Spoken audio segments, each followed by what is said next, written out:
spaceship. Oh no! Here we go.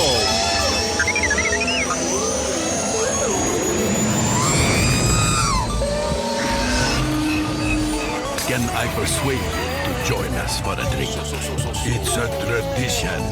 Here, here. Jar Jar, homie, my main man, quickly. Before the Separatists attack, get into the escape pod. Hey, this is escape, then we're the pod.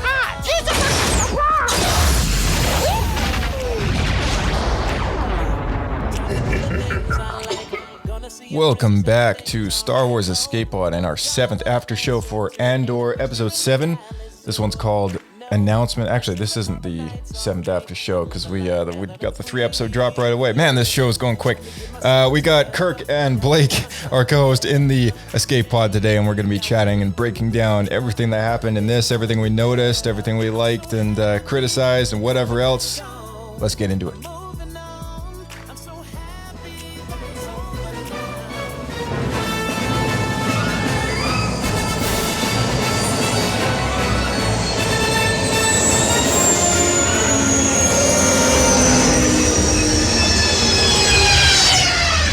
Another happy landing. Star Wars Escape Pod is the Republic's choice of podcast anywhere in the galaxy. Leave a stellar review and tune in each week for more.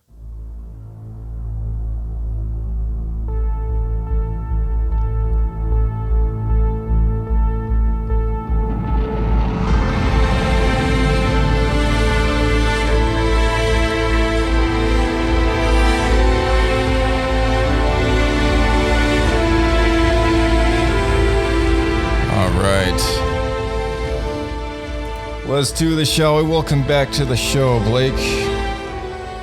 Hey, thank you. Good to be back. Hey, I didn't know that you were able to get some of the cast from Lucas Animation to do a little plug for us. That's cool. Admiral Ularn has just joined. Yeah, he's joined us today, and also infamously makes his return to the Star Wars universe in this most recent episode of Andor. If any of you caught that Easter egg. I thought that was him. That's right, yeah. Yeah, I thought that was him there. That was super cool. Because I remember us talking to Bryce, and Bryce was like, oh yeah, he becomes like the head of the ISB. Yeah. Oh, I'm like, that's probably him. That's him. With us today is our friend Kirk. Welcome back to the show, Kirk. Hello there. It is very good to be back for another episode, and I can't believe we're well past halfway.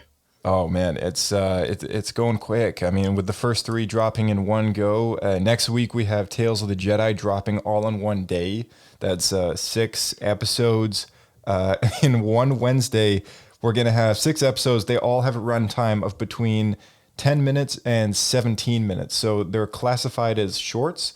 3 of them will tell an origin story for Count Dooku, and 3 will tell a kind of like a jump through time of Ahsoka's life, starting with the first one being with her as an infant, the second one being during the Clone Wars, and then the third one taking place after the Purge. So I'm really looking forward to. I know you guys are both looking forward to that as well, but I don't know how we're gonna do these after shows. We're gonna have to break down maybe one arc at a time. We'll kind of spread it out and release it as time goes by. But to have one Star Wars show overlapping with another, I mean, I don't think this has happened before. I mean, they've tended to spread it out a little bit more, but. Yeah, it just feels like it's all coming so quickly. I mean, we've got Bad Batch and then Mandalorian season 3 after that. It's gonna be good. I think, yeah, they just so much going on now. They had no choice but to start overlapping. I mean, the same thing with Marvel, right? Isn't exactly what happened? Yeah. I mean, the Marvel shows. We've had overlapping Marvel shows. I think maybe once. I can't think of which ones did. I mean, we get so many of those every year that. Yeah, I gave up on them. There's so many. I couldn't keep up. Yeah, I'm so keen because like it means that the shows early next year, like Mandalorian, they're going to come so much quicker, so it won't feel like we're missing out. So yeah, there's going to be just so much stuff to watch. Oh yeah, I mean, and not to put down any Marvel fans out there, because I do love all the Marvel stuff, but yeah, recently, I mean. The quality hasn't exactly kept up with what us Star Wars fans have been getting on Disney Plus. So, I feel for all the Marvel fans, but if they start to mass produce shows, will quality remain as high as it has? Yeah, I don't know That's the what it is, question, man. right? Because they all look great. It's just there's something about maybe the stories are just not as interesting to me as some of the films have been in the past. But yeah, it's just been the last year or two. It's it hasn't really. None of them have really struck my interest as much as some of the Right. films have in the past. So And admittedly, because I watched Shield when it first came out, like the first one, and it left a really bad taste in my mouth. So I've always had really low expectations for Marvel shows since then. So Shield. Yeah, So at least that Shield was my was experience. Shield was done under the old pre Kevin Feige Marvel TV studios. Yeah, and then after the Netflix stuff went down, they combined Marvel TV with Marvel Studios. So all of the Disney Plus shows are starting with, I think it was WandaVision, are the official MCU canon. Everything else that's technically pretty isn't. recent. Yeah. Yeah. So So it's Shield. it's not canon. So Shield is No, not canon. no, Shield's not canon. The What? Netflix Daredevil Okay. show, all Luke Cage, none of that's MCU canon. It's all kind of like Oh, what about other universe. Oh, right. Yeah. That sucks because there was some stuff I liked. Like Daredevil was good. Yeah, Daredevil was and awesome. I really liked the Punisher. Yeah, Punisher was great too. I mean, here's the thing though about those characters, those actors are coming back. Like they're reprising their roles in the MCU, but they're kind of acknowledging the fact that the events in those shows didn't happen. So, But they're not canon. That's so weird. yeah, it's too Well, what bad. they should do is every one of those shows, they should start with the character like waking up like everything was a dream. Like for all of Yeah. them. You know what's funny is as time has gone by, Marvel has had the opposite problem that Star Wars had up until recently. So, I mean, previously, Star Wars fans, before the Disney era, Star Wars fans had the expanded universe. So we had the films, all the stuff done by George, the Clone Wars, and authors and game writers and everything else. They all just kind of made their stories based around these pillar stories that Lucas would make, right? And then we had this very fractured universe where sometimes there would be loopholes and things that didn't make sense or line up with other events or whatever. And you had a lot of people a lot kind of of weird things. Yeah, there's a lot of weird things in there, and it's like some stories Or didn't shield really. bubble lizards. Yeah. The Yuzan Vong. I mean, you like them or hate them, they're a thing, right? And now we don't really get that anymore. Now we get a much more cohesive kind of timeline, and it's a little easier to keep track of things. Marvel kind of used to be like that before the MCU came into play. Then the MCU came into play, and then they started doing offshoot things like Agents of S.H.I.E.L.D. and then the Netflix shows. And it's like, oh, they all kind of tie back to Avengers, but where do these fit in now that we're getting more films? And then Marvel Studios kind of just comes in with a chopping block and goes, no, you know what? We're just going to reset the TV stuff, start from scratch here on forward. And now it's just like this multi-phase kind of, oh, well, it was canon sort of, and now it's not again. And And they just get so confusing. Yeah. People hate that. They hate when they have to start figuring out what's what. Yeah, It's like yeah. that was always one of the worst things about the old system for Star Wars, with like the G level canon versus the TV canon, and then just like trickles down novels, comics. yeah, exactly. Yeah, it's so hard to keep track of everything because like I haven't watched a couple of the recent Marvel shows, and I'm afraid that next time I go into the theater, there's going to be tons of references to these shows and like single episodes that I need, but then there's going to be a line that I miss. So Right. I don't know. Like I think I looked somewhere that there's been more content in these TV shows in whatever phase we're up to compared to like the three previous phases combined or something like that. And Kevin is still only one guy. So he has to be delegating some of the responsibility off to people. Right. But I think that's just the problem when you have so much stuff coming out Yeah. all at once. Oh, yeah. And you have then so many how do different you- creative teams too. And how do you keep an eye on all of it to make sure the quality control is high enough, right? So like they did a Yeah. really good job with the Marvel movies up to like Endgame. And Star Wars so far has been really good, but with the amount of stuff going on, like, because I feel like the person who holds all the good story points together is Dave, and to some point Jon Favreau as well. But as it gets more broad, they're not going to be able to be as hands-on with stuff. I think that may have been an effect. Some of the negative stuff with, say, Boba Fett. That might be kind of like the first time where we saw that start to take place. I don't know. Because there was definitely some stuff in there that at least I wasn't too keen on, and it seemed to be the common opinion. Right, yeah, because I guess that was the first time that we had someone like John who put together something that we all really loved, and then he was just acting as a producer, or an executive producer, and handed off that character to somebody else, a different creative team, and then you kind of get that offshoot vibe where it's like, oh, it's clearly different. Like someone else is now literally running the show, and it's like, it's some people love it, and other people's will have things to say about it, and I'm really thankful that like all of us have had like, very positive things so far to say about Andor, just whether it's people at work or, just friends in general. It's like, yeah, Andor is great. It has a bit of a slow kind of build up start, but once it gets going, it's like, yeah, I mean, even the non-Star Wars fans would probably like this show. So, I'm definitely glad for that. Tony Gilroy, man, he's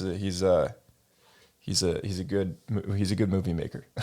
Yeah, it's great. And I love also as well that you don't really need to know too much about the extended Star Wars universe to understand what's going on in Andor. Right. Like, I don't think maybe Mando and Boba Fett are a little bit similar, but I feel like Andor is as most disconnected to iconic Star Wars moments per se. So it's a bit easier for the casual viewer to watch. But then again, that begs the question, would a regular non-avid fan be watching this show in the first place, I guess? Yeah, I agree. Compared to all the other shows, it's got the least amount of connectivity with the animated series. It's got the least amount of connective tissue to any of the films.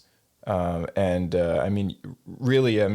what we're seeing with all the flashbacks, it's kind of inferring anything you do need to know in relation to the story. Whereas Mandalorian, it definitely has a little more ties to that. I think just naturally because Dave Filoni's the guy behind it. He's got this history with all the animated shows, so you get things like the Darksaber and in Ahsoka. That Ahsoka show is going to be basically Rebels season 5. I mean, we're getting.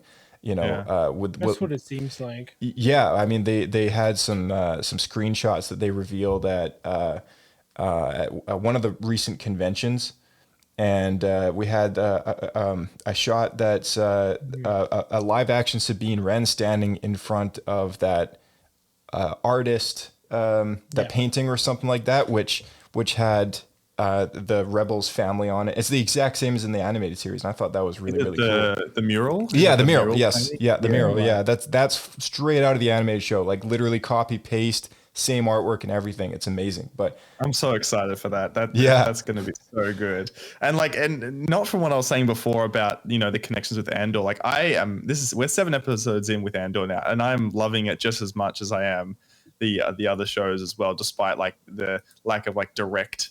For sure drops and everything too. So I don't know, maybe it's me, but I find that a little bit refreshing. Mix of the universe. Yeah, it is. Yeah, it makes it different, right? Because I definitely love when they connect it up with other things, but it's just a nice take on Star Wars that's new and fresh and not in a bad way, because we've seen new and fresh and perhaps not in a great way, and. Yeah, and it's pretty divisive.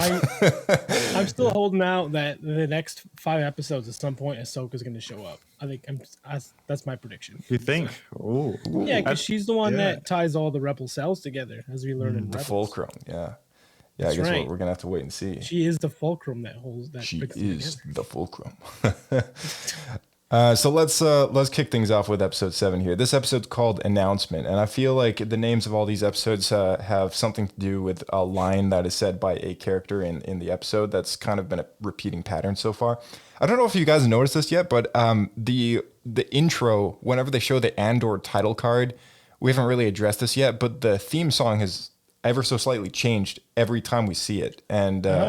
I've just noticed it's different almost every single time, and it's just slight adjustments. But yeah, I hadn't brought it up yet, and I just wanted to mention it because I feel like it's different ever since the first episode. It's kind of morphed into a different tune, and I don't know if that's supposed to be more heroic. Yeah, I don't really know. I think by the end of the episode, like we'll do a comparison. I think when the last episode comes out, we'll compare the first one to the last one, just so I'm not going crazy. But I'm pretty sure that this is what's happening. I think as Andor's changing, so is the song to his, it's going from tragic to a bit more upbeat, I guess. Yeah, it's really interesting you say that, because I remember one of my earlier complaints was about like I wasn't too keen on the soundtrack at all. But when I was watching this and this episode, it's the first time I really noticed that the soundtrack and the intro. I don't know, that was just me. So maybe there was something different about it. But I was like, I like this now theme. because I've been skipping over it. 'Cause I'm like, It's hard to notice when you're just going week to week, right? So I think anyone who would binge this show in a couple weeks will definitely kind of see the noticeable changes. But unless I'm crazy, I'm pretty sure I'm not. I'm pretty sure I'm not. I think this week was definitely the week that I'm like, no, I can't be crazy. Like I'm pretty sure it's different from a couple weeks ago, but we'll see.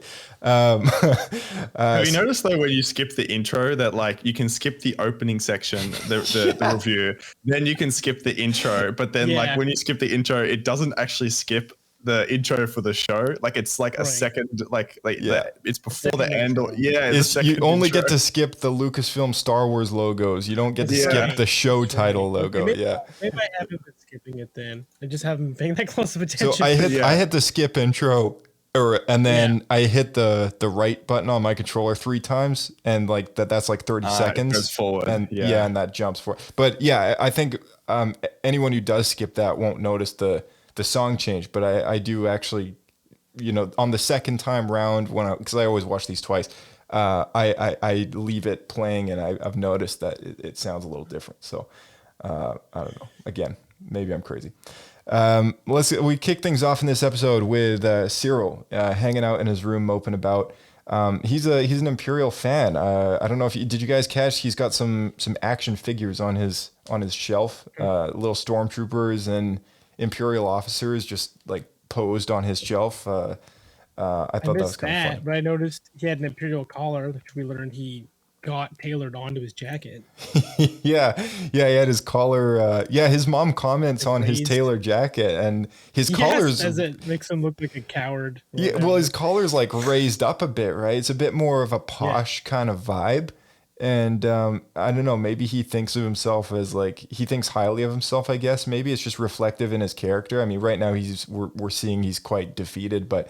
When he was in his job, he was very confident and thought he was doing the right thing, and really held himself superior to in a respectable way. Like he was going after the person that killed his coworkers and thought he was doing the right thing, and I think he's just kind of the perfect kind of Imperial person, and I think maybe we brought that up before, but I feel like this is all kind of paying off. I think we speculated a couple weeks ago that he would end up working at the ISB, and I think now he is, right? So it's props to the costume department, because that's the first time I've seen a shirted turtleneck almost in ever. And I found it really interesting his mum's comments on what it means in terms of a society thing. I can't remember the exact comments that she made, but I found that pretty fascinating. Mm-hmm. Yeah. Admiral Yularen makes his return to Star Wars in this episode, and he's leading an ISB meeting. And in this meeting, Dedra is present, and they're all kind of sitting around the table. And it's discussed that a tribute tax of 5% will be held on systems harboring partisans, or in other words, rebels, which I thought that was very interesting because, as we know from The Phantom Menace, nothing works out when a planet is taxed overly. And, the taxation of trade routes and everything else, that's when the wars begin, right? That's when the fighting begins, is when people get angry and, they go up in arms in response to something they don't like, and we're starting to see this tight grip, the Empire responding in a way that Luthen predicts, and he knows that they're going to respond this way, which is why poke the beast, right? But I think what he's trying to prove is really why the Empire needs to go, right? They're oppressive, and their responses to these things is even more oppressive. A 6-month sentence to jail becomes a 6-year sentence to jail, right? Yeah, it's ridiculous. Insane. And Yeah. like, I think what he's trying to do is he's trying to force them to like to tighten their grip and become very totalitarian, and that'll make people start to rise up because they don't want to put up with it anymore. Exactly. 'Cause Yeah. if it was just like a light level of tyranny, people won't be bothered enough. They won't like it, but they won't be bothered enough to actually do anything about it. Right. We heard something else in this meeting called the PORD. It was the what was it called? The public organized retaliation, something or another. I'm totally Department. yeah. I'm totally forgetting now what this stands for. But yeah, I can't remember. But What I thought was interesting from this part was I think Yularen did the first Palpatine, or at least the name drop for him. Yeah. Which gets me wondering whether or not we'll see Palpatine later on in the show. I think it'd be really relevant if we did, and we more so saw him from a political standpoint, he giving his viewpoint or giving someone orders or anything. Because I feel as a result of this attack on Aldhani, that everything in the rebellious activity has become aware, or Palpatine has become aware of it. So, yeah, I totally agree. It's it almost feels like we need a little cameo, kind of like in the Kenobi series, where it just kind of gives some conclusion to this bigger picture. And it would be a perfect environment for him to have an appearance leading a Senate meeting in which he kind of discloses to the senators that this initiative is going down. The PORD, it's called the Public Order Resentencing Directive, which is it's intended to crack down on rebellious activity. And this is in response, of course, to the heist. So because of this heist is essentially acting as the catalyst that starts the rebellion. Like this, the open-aired rebellion. Because of course we've had these rebellious acts kind of prior to this show in lonesome little doses, right? Like Jedi Fallen Order, The Bad Batch. We've seen people fight against the Empire, but they're just irritations. There's nothing like proving a point that the Empire can bleed, right? No one's done that yet. Yeah. So this episode is the really... Empire is so big, right? Yeah, yeah, They exactly. probably don't even know how to do it. Exactly. Yeah, no one knows how to do it. No one knows quite the extent or the repercussions that it could bring if they did do anything, right? And this announcement, like this episode, is really kind of proving to be the catalyst point in which this rebellion kind of gets the actual ball rolling, because through the episode we get context from Mon Mothma that she's been networking, right? Like that's kind of what her and Bail Organa and Luthen have been doing this whole time, is they've been networking a rebellion together. And of course Ahsoka's involved with that as well somewhere. But it's really just kind of bringing people together and just doing small little jobs here and there and kind of building a foundation. But what really is kind of like the first act of open war against the Empire, this is it.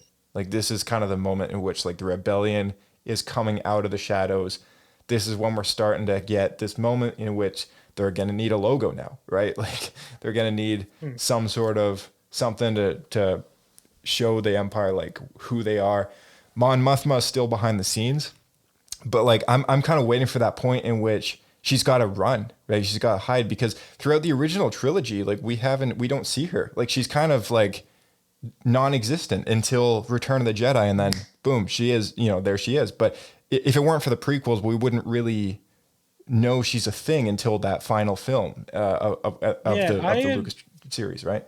I was always under the assumption that she was still part of the Senate the whole time, and they just didn't know. Well, the Senate was dissolved in Episode 4. Like in A New Right. Hope, they have that verbal saying like, "Oh, the Emperor just dissolved the Imperial Senate," so all those senators are out of a job. So yeah, it's possible that maybe she's kind of been working behind the scenes in that first quarter of the movie, and now she's out of a job, and then whatever. But I think what would be a much more interesting approach to this, because we don't know what happens with her. She has made appearances in Rebels, and she has been a little more open with like her involvement in that, and especially in Rogue One when they go against Scarif, like she's at those meetings, she's organizing a lot of stuff. So I don't know if it's something that they're going to do in this show or maybe in the next season, but I have a feeling that there's going to be a transition that takes place in which her cover's blown, people know what she's up to, the rebellion's now a thing, they know that she's involved, right? I think we're going to see that transition. Because why would she stay undercover if the majority of rebels know that she's involved? Because then word's going to get out. Yeah, someone could right? leak it or something. Yeah. I feel like, the first time that she exited the Senate was it before that episode in Rebels where they had to kind of not abduct her, but they had to rescue her from a mission after there was news reports of her saying words against the Empire. So that makes me lead to believe that we might not see her exit the Senate during this season, or perhaps maybe the next season might take us right up to just before that point where we see the speech she might give against the Empire, which then makes me think, does someone actually, does it leak, or does she announce to everyone that she's against the regime, and then that puts pressure on Palpatine to get rid of her? Yeah. And not just remove her seat from the Senate, but to get rid of her. Yeah. Yeah, that's a great point. So she's pretty angry that Luthen arranged this heist behind her back because to fund the rebellion, because she seems very hesitant to go and just make open war with the Empire. And Luthen just kind of straight up says, like, you knew where this was going. Like she kind of, I don't think she wants to believe that they're at the cusp of now having to do this, because she's been in the, I don't want to say a comfortable position, but she's been wearing this mask so long, is how she puts it. She's been wearing this mask so long, pretending to be the good, happy Senator Mon Mothma with her little irritations. She's pretending to be that for so long. She's been 15 years, she's been acting. And that's a long time for someone to just be in their role. She's been sucked in a little bit. And I think Luthen is just kind of like brutal. Yeah, he's kind of poking her in this. You don't even know who you are anymore as a person. I feel like you just become one with the mask. Right. Well, I think that's kind of, I mean, she still very much like believes in her rebellion, but I think she doesn't quite realize this is a rebellion. Like at some point we got to step out of the shadows, right? And she's just kind of still in this cloak with the hood up, kind of pretending to be someone she's not, and not really snapping out of it, going like, okay, no, we have to do something now, otherwise it'll be too late. And that's kind of how Luthen is putting it. Yeah, I feel like in the gift store when they were having that conversation, and she was quite like getting quite emotional and tearing up. I feel like that's because she feels that she's probably at the most risk compared to anybody in the whole galaxy, or at least from what we've seen in the show, the characters we've seen in the show.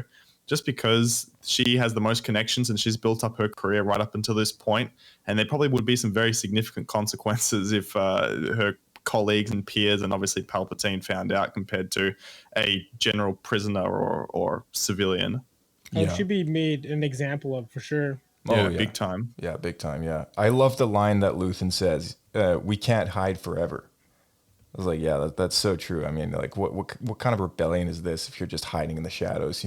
Like, I mean, yeah. Again, you'll never make any real progress, right? Because the Empire is so big. If you just keep doing small guerrilla warfare, just kind of like scratching them, like they're so big, it's never gonna work. You need to get something that's at least on a decent level of playing field, right? Well, absolutely. Yeah, and like I said earlier, like this is the catalyst. I mean, you can compare it to the Hunger Games, right? Like Katniss Everdeen is the catalyst that gets the rebellion moving against the, forget what it's called, the government in place, right? And this heist has acted as a catalyst as well, because even Andor's mom, Marva, is inspired by this heist. And I think we'll get to that in a moment, but she wishes to she doesn't want to run. She wants to stay and fight and do what she can to kind of assist in the rebellion, right? So Yeah. I don't know if a lot of people caught this or not, but we have a scene with Clea kind of getting off a tram in Coruscant, and the sign above the door says, "Please mind the gap, doors are closing."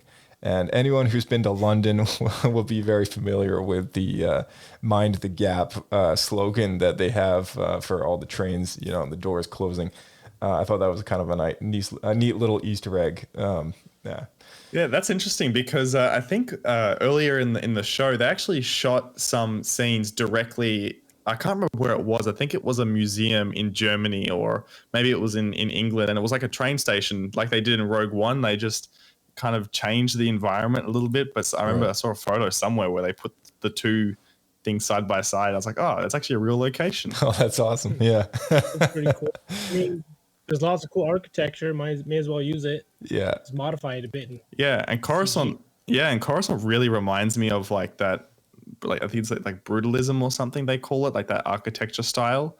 It makes me. I mean, before when I was watching the prequels, I wanted to live in Coruscant. Now seeing the depth and below, I don't think I really want to live there unless I'm like super rich and I got lots of credits. Yeah. The top floor of the top level of Coruscant.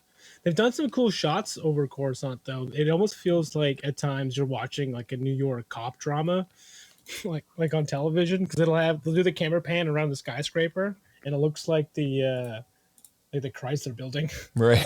Yeah, there's some really cool shots.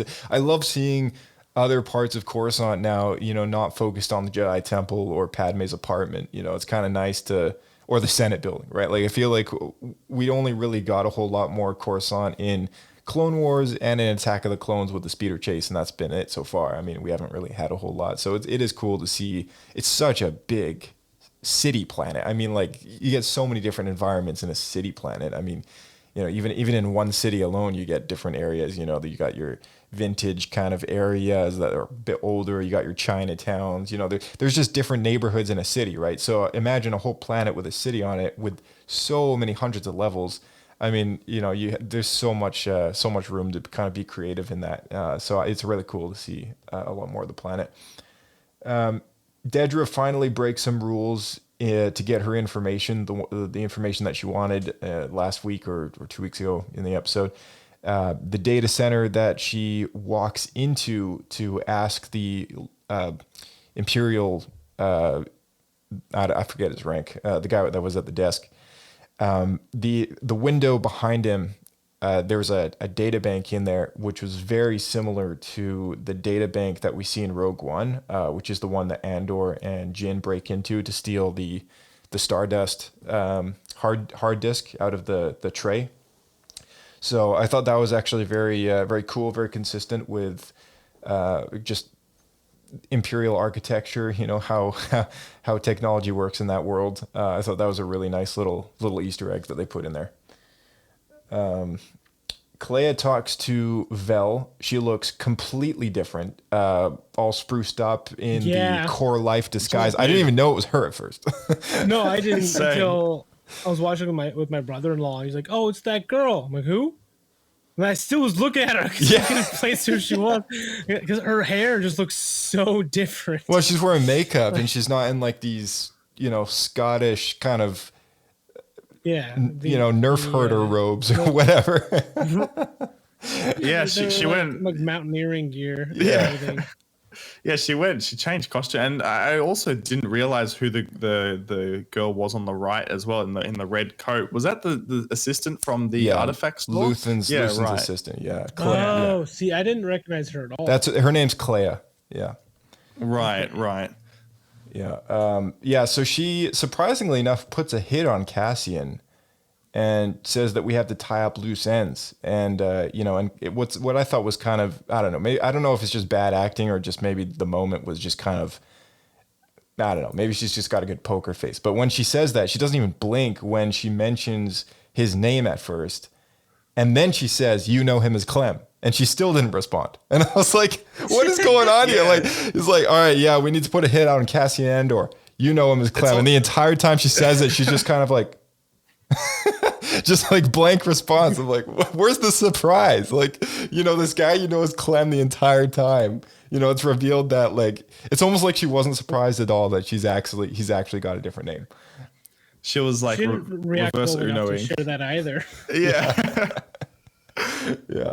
Did you guys catch that? I mean, maybe it's just me, but like I thought it was a little odd.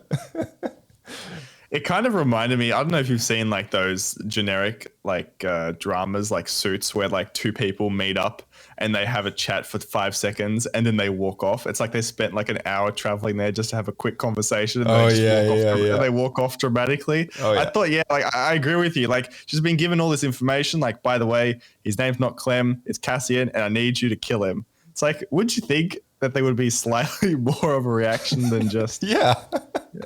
I mean, especially after Clem, if we want to call him that, pretty much saves her life by killing the dude who was going to kill them all and steal the money. And additional to that, he's actually honest about it. He takes his cut and leaves. Like, he doesn't try to swindle her or anything. It's like she's the last one on that team and he holds her at gunpoint. He could take the money and run, but he doesn't. Like he's an honest guy and takes his cut and leaves, right? And so like there's no reaction from her at all that is like, oh crap, like why do I have to kill him? Like he was a good guy. I mean, I don't know. He's a nice, honest guy. He's done nothing wrong. Yeah, he hasn't killed exactly. two people randomly. It's like if it weren't for him, like this whole thing would have not gone down, right? I feel like maybe part of it was that scene was shot weird.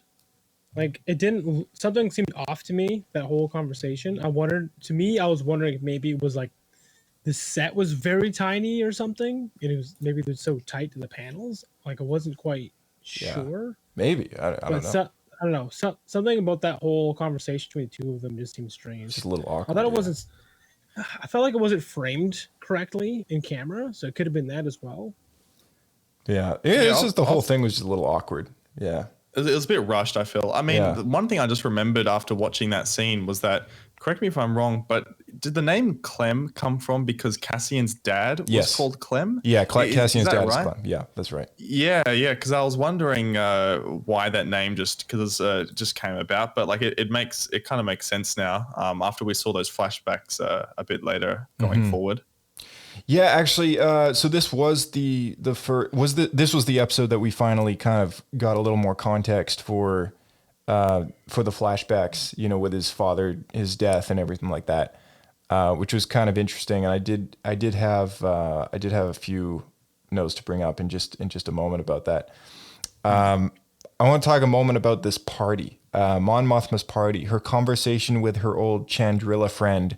His name is Tay Kolma, he's a banker on Chandrilla. I guess he's a high class banker. He probably runs a bank because she wants to trust this old friend of hers to deal with her family finances. And she mentions only 3 people in the galaxy know what she's willing to reveal to this guy. I'm assuming that third person is Bale because the 2 that I'm assuming she's referring to is Luthen and herself. And Bale, I would imagine, would be the third one because he's kind of been that third one for forever. Because I think there's Clone Wars episodes where we see them together. Is that right? Yeah, there's Clone Wars episode. There was a whole subplot with in Revenge of the Sith as well with Bale, Mon Mothma, Padme. The 3 the kind of pillars and the anchors of the rebellion. So I always thought that Bale was from a very early point being the guy who saves Yoda and Obi-Wan's necks when the purge happens. I always figured from day one, he's just kind of been one of the founding fathers of the rebellion. Right. And because Obi-Wan took place prior to this show by 5 years worth of time, he's easily involved at that point as well. So I think it's safe to say that those are the 3 people she's talking about in this moment. And the way that she tells surprisingly, it's worth also mentioning with this conversation that her husband doesn't know. And she seems like she's closed off him quite a lot. Yeah, their relationship is so strange. Like I don't know why they're still together. It's just I think really she's weird. using him just as cover. It seems that way to me. The way that she tells this guy that the Mon people know is a lie, I thought to myself, like, damn, like that's like that was some awesome dialogue. This has got to be my favorite moment in the entire episode. Like this entire like conversation that she had, insane acting. I thought the performance that they delivered was top notch. And then the way that they kind of look around everyone at the party as if they're gonna rat them out. You know, I was like, wait, even her husband. It was so good. Yeah, top notch. I loved how she was like telling him this information. He's like just trying to process it. Yeah. And she's like, smile. Yeah. Keep up appearances, keep smiling. Yeah. I was smile. like, wow, like she's just under pressure all the time. Like it just kind of gives you like an inside look at just like every day, even at home with her husband, it's a lie, all of it, right? I mean, I don't know how old her daughter is, but I mean, she's been doing this for 15 years. So like, like her own daughter might not even know who her Probably real not. mom is, right? Which is crazy. No, I don't think so because kids, I don't think they're able to keep secrets very well. So she probably doesn't know at all. Yeah, Especially and if the husband doesn't know, the kids don't. And she had a pretty good indirect teacher. Didn't she say that I learned from Palpatine she or says, something? I was like, she learned like, firsthand from Palpatine. That was another thing. I was like, cool, man. Like, she recognizes that Palpatine was a liar the entire time he was in power, right? Like, she knows that. And what I thought was fascinating about what she said there was maybe how others might perceive what she says. Because some people really love Palpatine, right? Like, I mean, again, this is the guy that people elected to have in power for so long. And so some people are like huge advocates of the guy and, you know, might believe the lies he says about how the Jedi tried to assassinate him. But, you know, in a way that she kind of like presents that as part of her sly wording in terms of trying to figure out if she can trust him or not. I thought that was brilliant because, like, you know, most people might not catch on to presenting those findings as fact, right? Like, most people might be like, wait, what? Like you learned from Palpatine? What do you mean? What are you talking about? Like, the guy was, you know, he's a good guy kind of thing, right? Like, that's how most of those people in that room would probably respond. So the fact that the conversation just keeps rolling is just further evidence that she can trust this guy. Yeah, that was what I was asking myself. I was like, does she really trust him? Like, obviously, she's introducing the idea that she's not exactly what people think she is. But I got a bit of a interesting feeling that she was almost kind of testing the waters to see his reaction as well. Mm-hmm. Yeah, absolutely. Yeah. His reaction was definitely key. That. Yeah. It's funny how she was seeking out to have him more or less have the opposite opinion of what people think of herself. And that's what he says, right? Like, you wouldn't agree with anything political that I have to say. Mm-hmm. Yeah. But that quote, which is like the stone in the hand and I actually have the knife at your throat, all this, I can't remember what it was, but I think that's what you're probably referring to before when she said that misdirection. Her irritations when she's describing her activity for the rebellion, except she calls them irritations. They all have kind of a disguised mask about them. Like, you know, her funds that she kind of transfers around and stuff is, you know, intended for outreach programs and like this and that. And it's kind of like disguised as something that maybe people within the Empire might not just, they might look into and go like, oh, well, okay, well, we should look into this. But then it's like, okay, yeah, well, on the surface, you know, it looks good. Okay. You know, move along kind of thing. And, you know, I think like that's the way that she describes it to her friend Tay is like, yeah, all this stuff that I've been doing, like there are irritations and I'm being watched. But now is the point in which like, okay, yeah, her money's locked down. She needs help. Like if she goes for her family fortunes, which she needs to help fund the rebellion, she's going to be in deep trouble. So, you know, that's why she needs this guy. She wants him to smuggle out her money. So that no one notices, what she's doing, you know. So it's totally the misdirection. I think is what that that analogy she was using with the stone and the knife. Yeah. And was this the dinner party that she was referring to in episode 2 or 3? where or maybe it was episode 4, I can't remember, but she mentioned that Sly Moore would be attending and she wasn't happy with the seating plan, or was that like did they just gloss over like that happened in the past when it occurred, or was this the party? I think that was a dinner, because it sounded like they were going to be seated at the table, whereas this party was across their whole apartment. Yeah, that's my guess anyway. That was my guess too. I think this is I think that we kind of skipped over that, and it was just sort of one of those hints that her husband's not involved with her daily plans or the rebellion, because I remember us speculating on that kind of when we heard that being said. So I think this is like a different kind of event.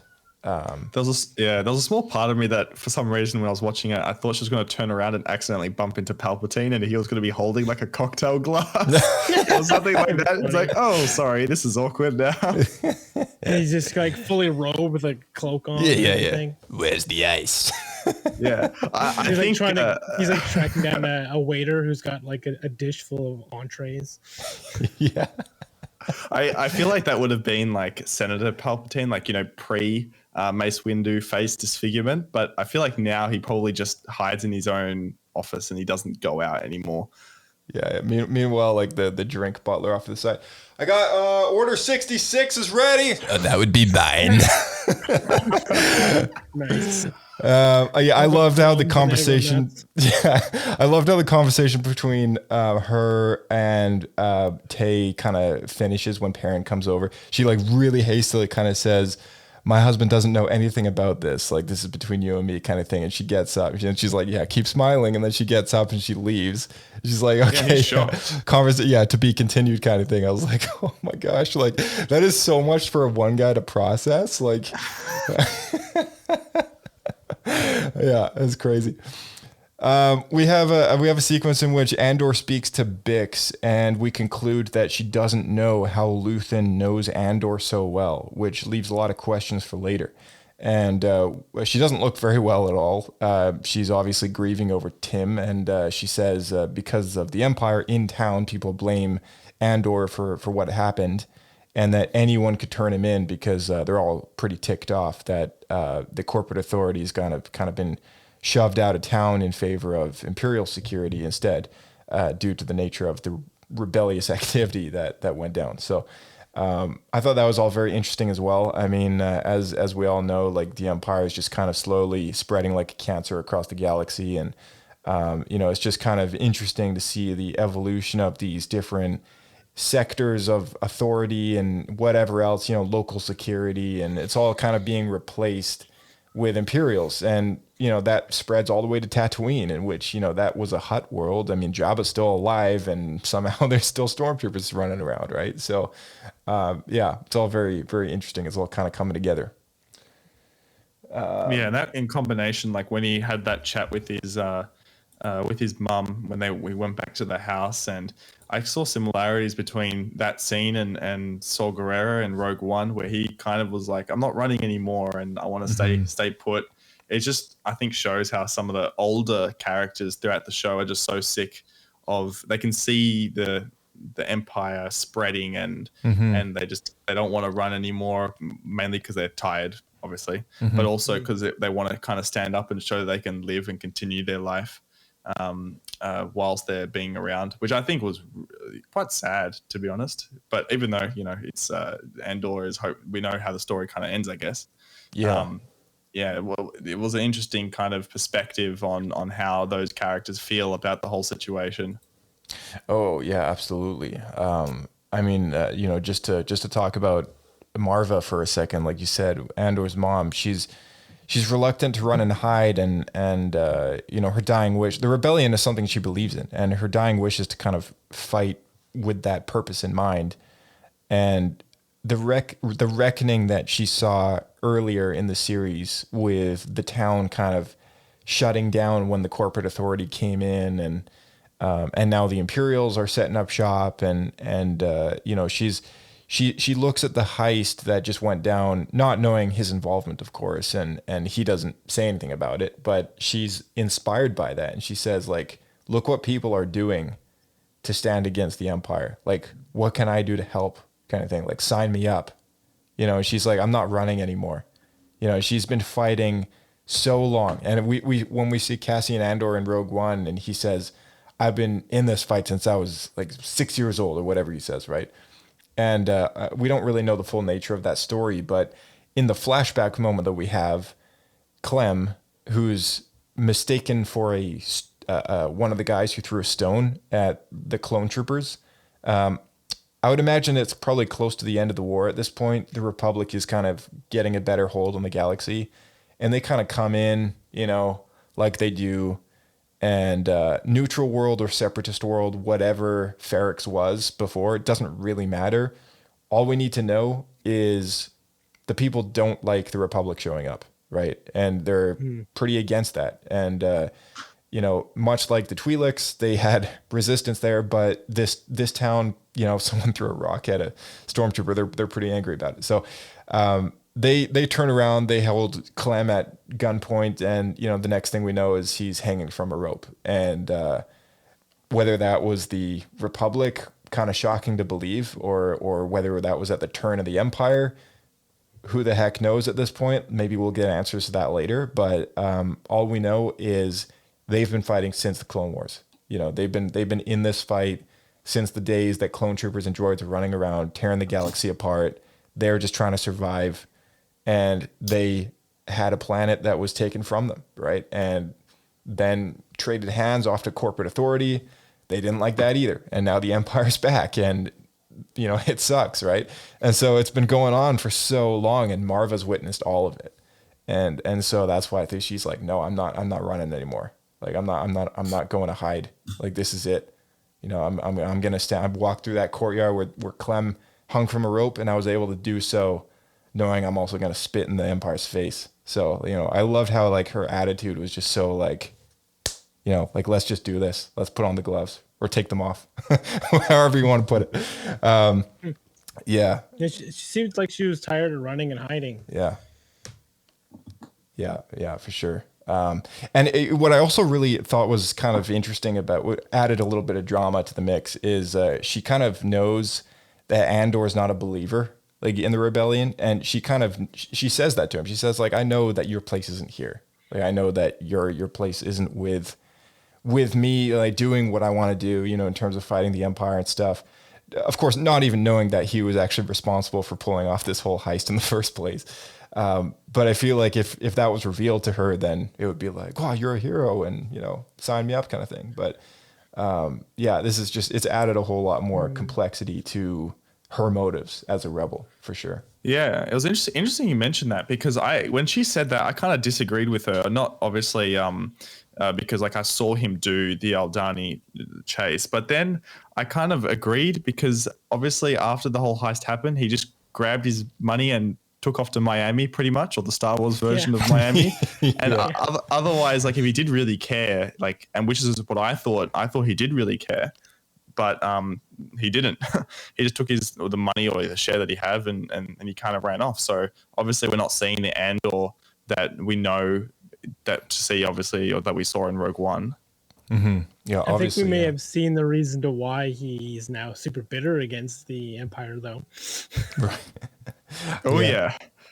Yeah, there's no way he's spending 6 years. I mean, it was a time jump. Yeah. Season 2, Actually, did you guys notice that the planet was called Niamos? It's a new planet, like you said, Kirk. The very Miami-looking beach, Long Beach-looking area. It looked as if a time jump had happened, because he goes by a fake name, Keith Gergo. And he's got a girl, he's got a place where he stores all his secret stuff. And it's like, okay, yeah, he's been there for weeks, probably, maybe months. Yeah. So, yeah, I know we had like a lot of action in the last episode, but my goodness, from when he landed in that, or when that scene cut to the new planet to him getting arrested and put away, they went 0 to 60 in like a minute or two. Yeah. That was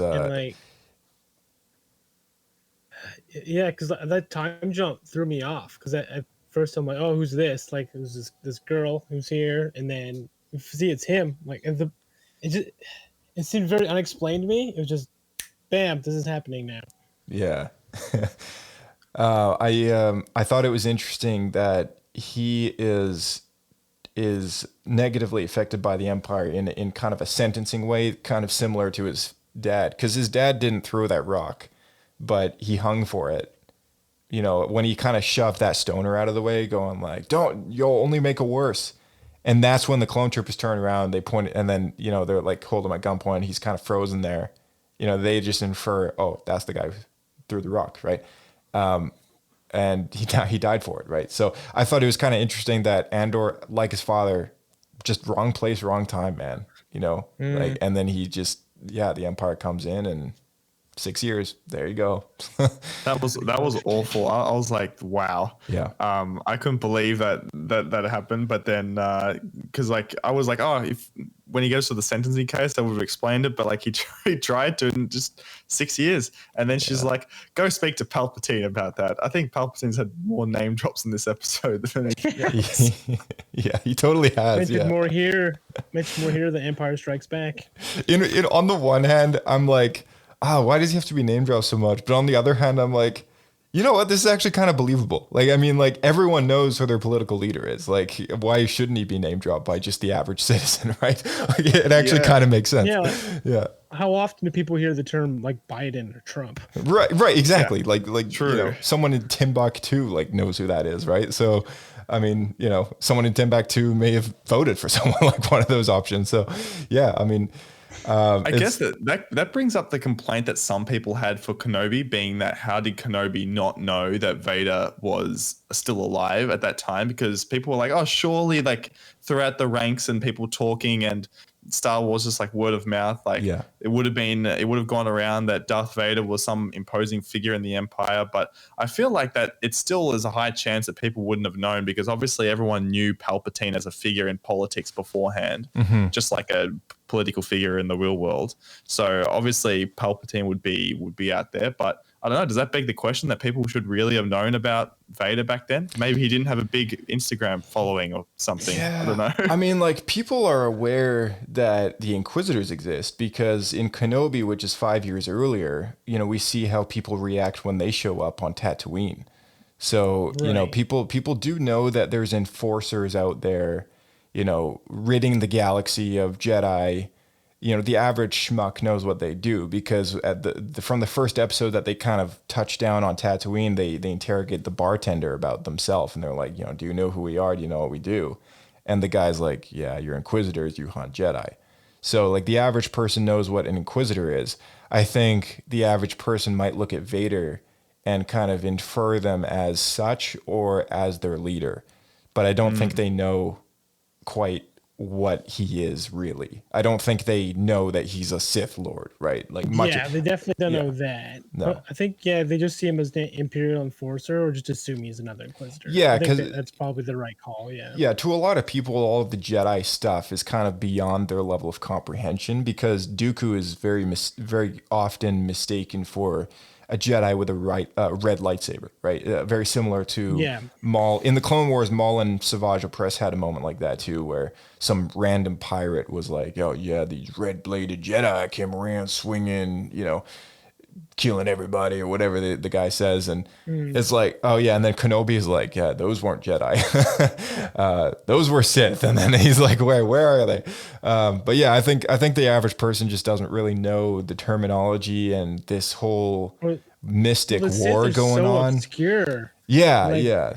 Exactly. Only the Jedi know about the Sith, right? Because they've been gone for thousands of years. So well, and as whoever's people got lightsabers is Jedi. Yeah, and as people who invest themselves in that knowledge too, like that's when Episode 7 introduced us to the Church of the Force, which was like that organization that Lor Santek is a part of. You know, I thought that was kind of interesting, because I was like, yeah, okay, I guess there would be groups of people out there who are like, yeah, I don't want to call them fanboys, but like, you know, they're you know, believers that the Jedi are making a difference out there, right? So whereas most people would just either look at them as weapons of the Senate or these peacekeepers that sit around on couches and do nothing all day because their average every day is unaffected, right? And some of them might even look at them as, oh yeah, there are those laser wielding generals that led the clone armies and caused all this imperial stuff and tried to assassinate our political leader, right? So a lot of people might not actually be very fond of the Jedi in the first place, and it's a lot of, once you start to kind of taking yourself out of like the average, like, viewership of these stories and just kind of put yourself in the shoes of like an average everyday citizen, there's actually a lot of stuff that they're just unaware of. They wouldn't know. No. I think the perfect example of that, and this might be a bit of a stretch, but it's in Fallen Order when Cal is like speaking to Merrin on Dathomir, and she's like, oh, this Jedi came through and killed my whole family, which I think was supposed to be a Sith that actually went through.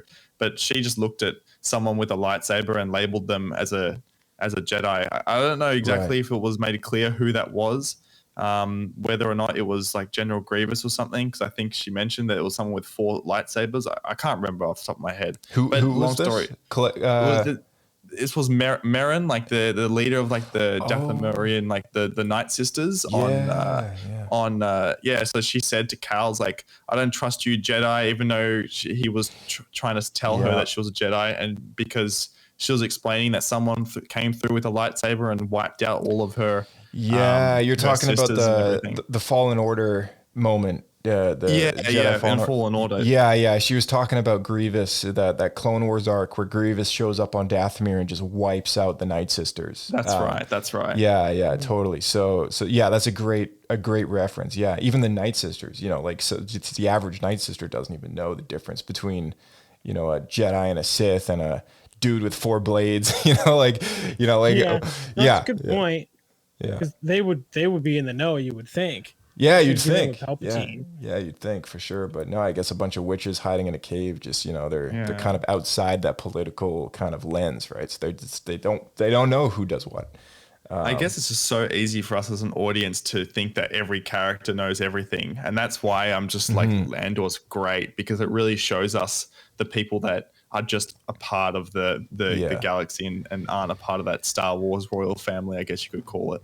I mean, like the average person that would watch Star Wars as well, like, they might not fully understand the relationship that Newt Gunray and the Trade Federation, his droid armies, have with the Separatist Alliance. And then there's like the regular Nemoidians and the Trade Federation. I mean, like Blake, you and I just read that book, Brotherhood, and it kind of got more into the politics of like the actual business of like Nemoidia, and like the people aren't actually politically attached or aligned with what Newt Gunray stands for, and yet they both have battle droids, and there's all this like confusion going on. So yeah, I mean, like this guy shows up with 4 lightsabers, wipes out the Night Sisters. He's got an army of battle droids. Like, for all they know, like it could be a Jedi showing up with some droid army that they've bought from the Trade Federation. Like, you just don't know, right? And there's a lot of people in the galaxy that just don't know the average biz, that's going on. You could also just look at our world, right? Like there's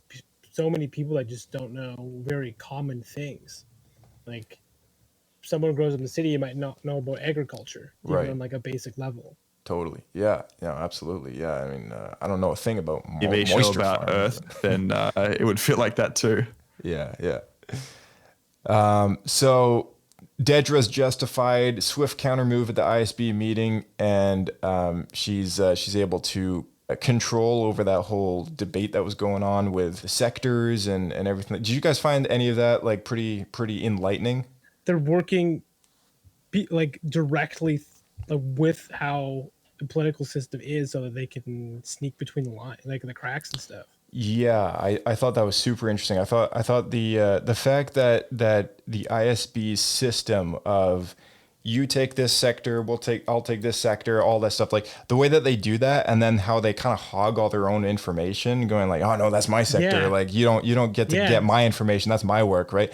Like they all kind of golem around their own teamwork. Yeah, there's no teamwork going on, and like, they're all like, my precious, like I don't want to share with you, kind of thing, and but that's the Empire's weakness is like everyone's power hungry, right? Everyone's like in it for their own job, and none of them care care actually about like what the bigger picture is. And Dedra's the only one going like, if we just like shared information, we might not be in this position in the first place. So.